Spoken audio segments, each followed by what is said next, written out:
Bonjour à toutes et à tous, ravi de vous retrouver pour votre édition du 15h, dont tels sont les principaux titres.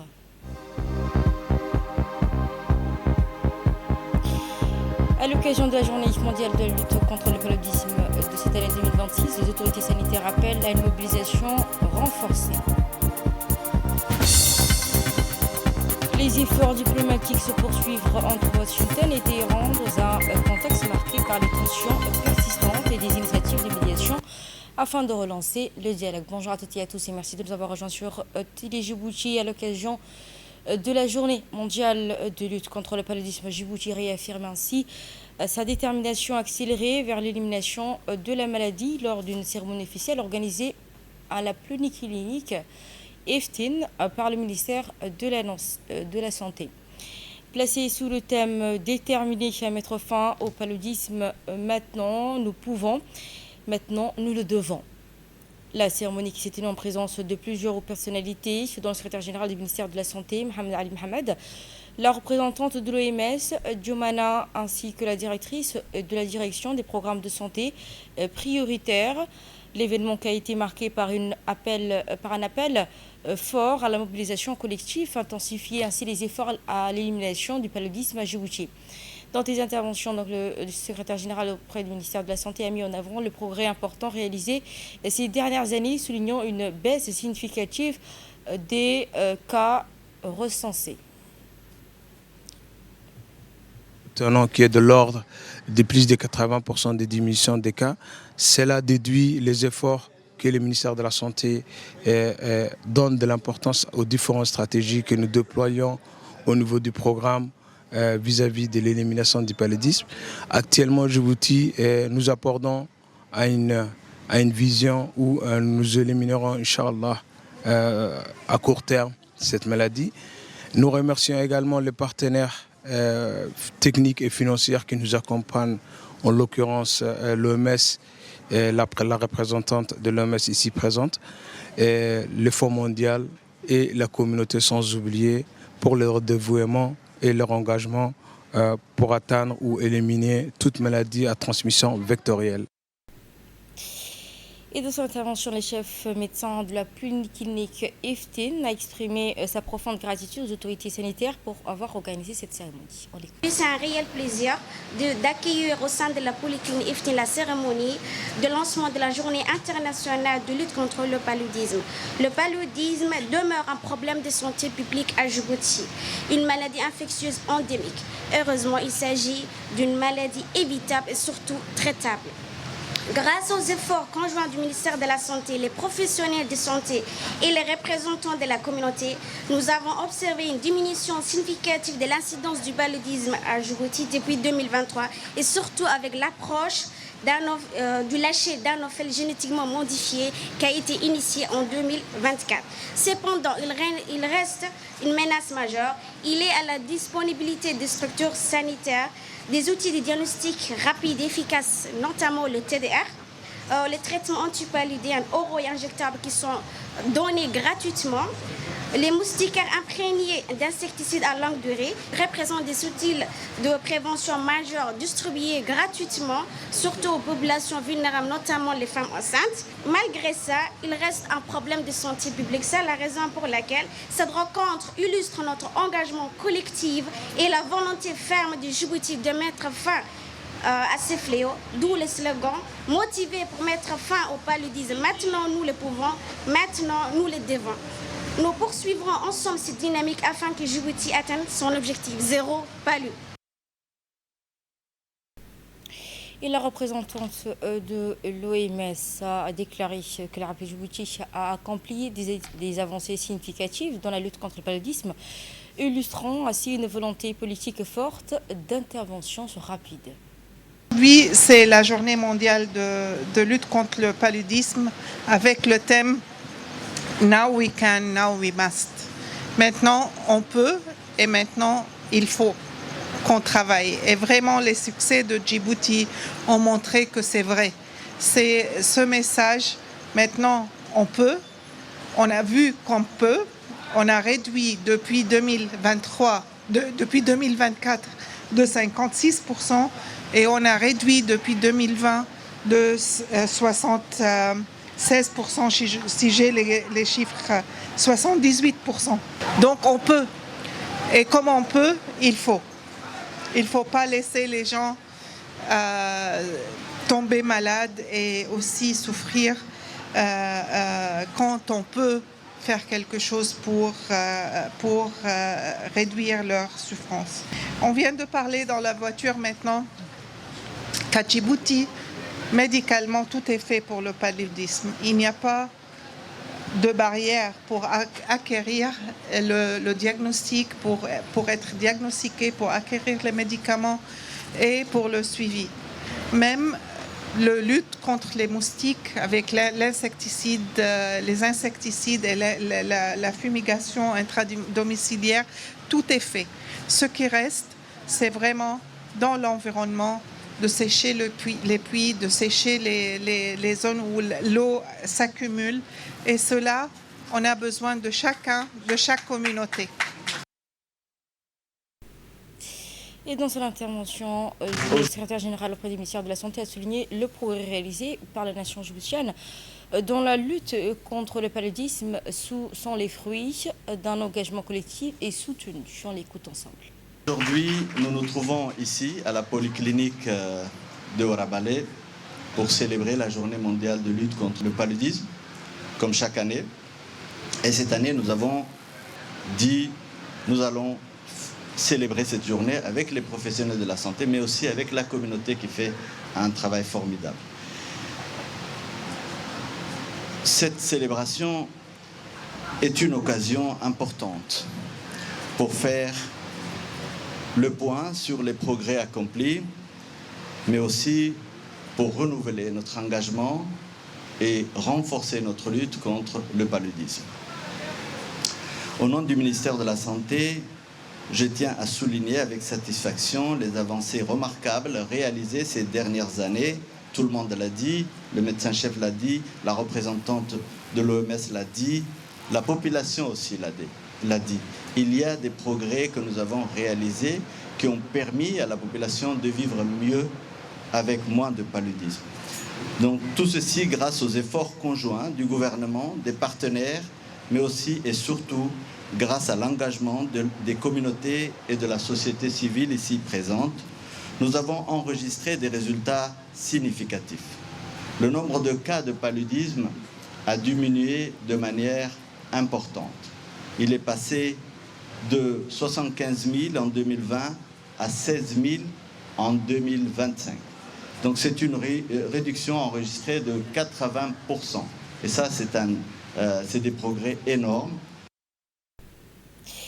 Et dans un esprit de reconnaissance et de cohésion, le Centre démocrate unifié a réuni ses équipes pour saluer leurs engagements dans la dernière campagne électorale. La direction de la campagne Lejdige, le Centre démocrate unifié a organisé hier soir une soirée de remerciement et d'hommage aux militants et collaborateurs mobilisés tout au long de la campagne du parti. La rencontre qui s'est tenue autour d'un dîner à l'hôtel Golden April, dans une atmosphère conviviale et empreinte de reconnaissance. Les responsables du CDU ont à cette occasion salué l'engagement, la discipline et la forte mobilisation des équipes sur le terrain, soulignant ainsi leur contribution déterminante au bon déroulement de cette campagne. En signe de reconnaissance, des certificats ont été remis aux différentes fédérations du parti, illustrant ainsi la volonté, la direction et valoriser ainsi les efforts collectifs et l'implication de chaque acteur. Au-delà de cette cérémonie, cette soirée a également permis de renforcer la cohésion entre les membres et réaffirmer leur engagement commun dans les prochaines étapes politiques du Centre démocrate unifié afin de raffirmer donc une cohésion.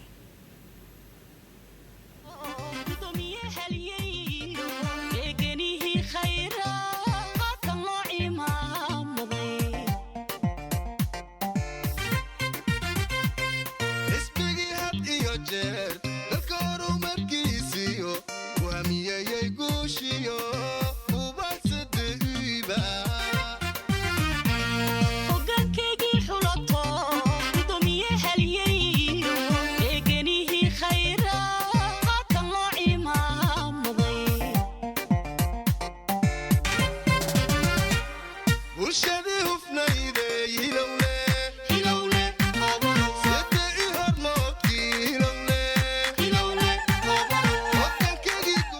khayre uuna féliciteeyey.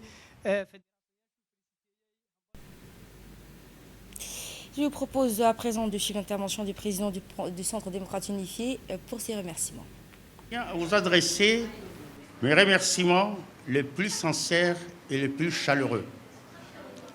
Vous avez accompli votre mission avec sérieux, calme et un sens élevé des responsabilités.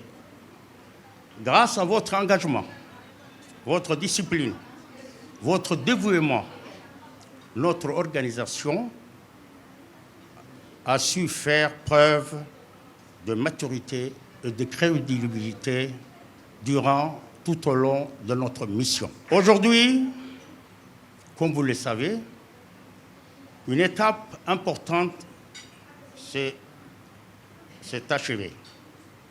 Mais notre mission ne s'arrête pas là. Une seconde phase commence. Elle nous appelle à rester unis, soudés et déterminés afin de prendre pleinement au changement politique et au développement de notre pays. Notre parti fera le maximum pour les doléances que nous avons enregistrées puissent être prises en compte.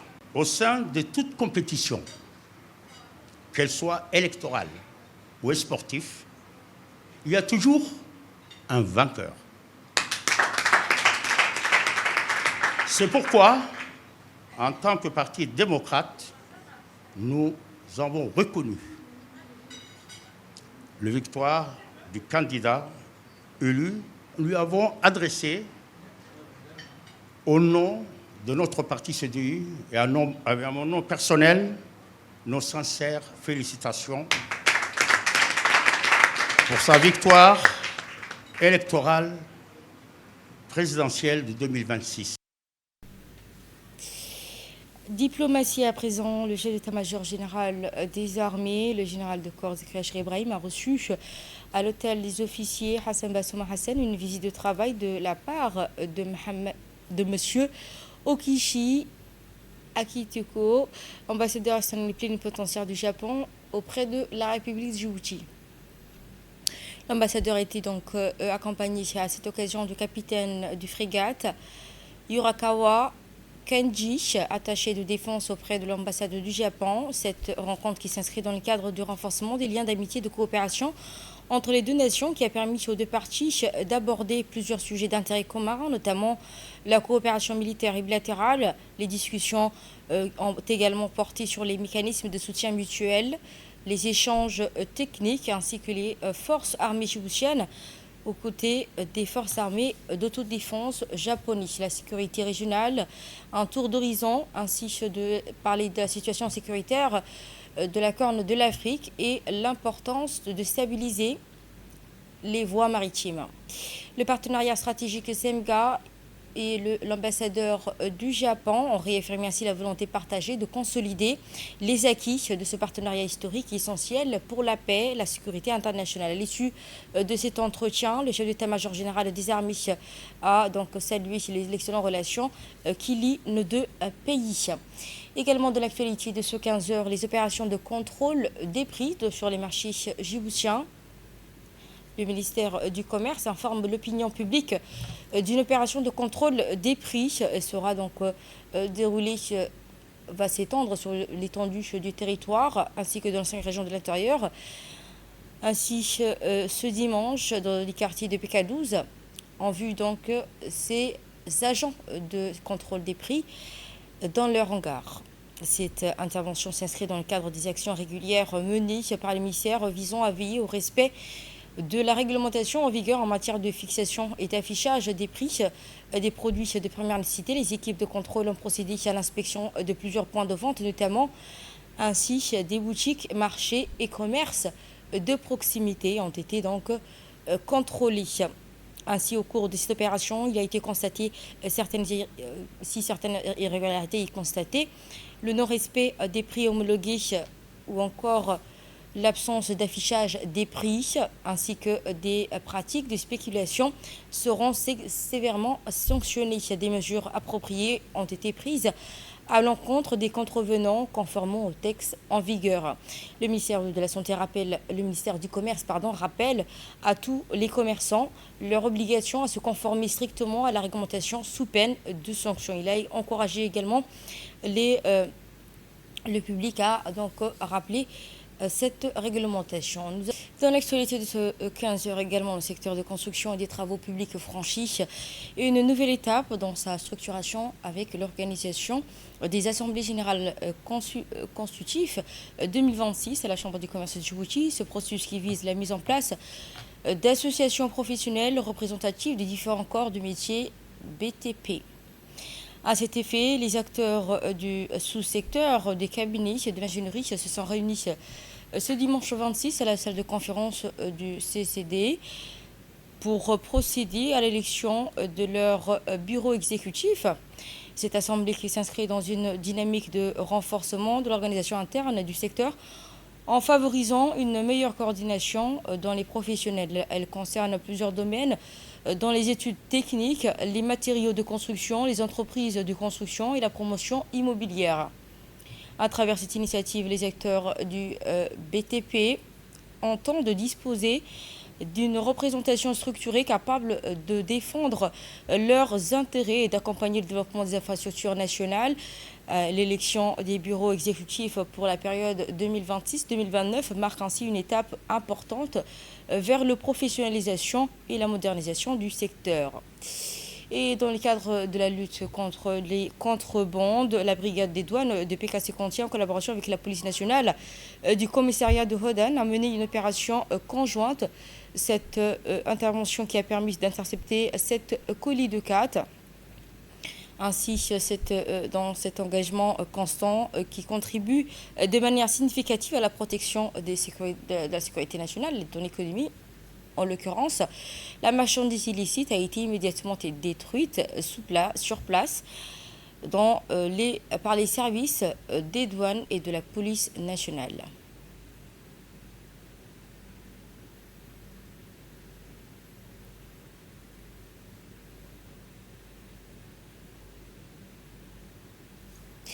Et passons dans l'actualité hors de nos frontières, notamment Donald Trump qui annule la visite de ses émissaires à Islamabad, notamment Steve Witkoff et Jared Kushner, en raison des désaccords sur la position liée aux négociations avec l'Iran. Malgré cela, les efforts diplomatiques se poursuivent. Le ministre iranien Abbas Araghchi mène des consultations régionales, notamment à Oman et au Pakistan, afin de rapprocher les positions via les intermédiaires.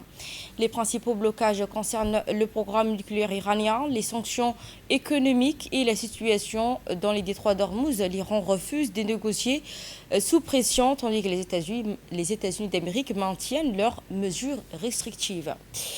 Évacuation de Trump après une tentative d'attaque armée du dîner des correspondants de la Maison-Blanche à Washington.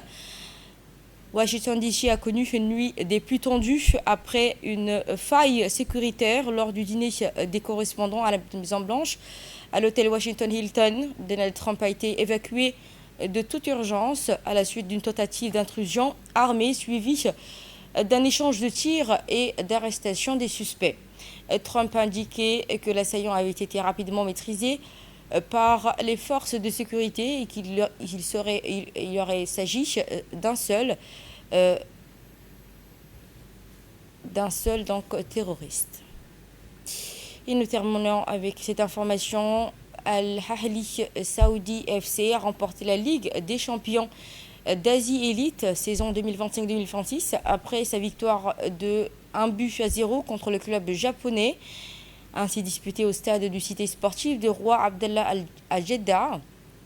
Après un match serré, terminé à 0-0, nul donc dans le temps réglementaire, qui a fait donc des tirs au but, laisse l'équipe de l'Arabie Saoudite championne de ce match. Ce sera tout. Merci à toutes et à tous de nous suivre depuis Télé-Djibouti. C'était le journal de l'information et merci à ma belle équipe de la régie et qui m'accompagne. Quant à moi, on se dit à ce soir si Dieu le veut.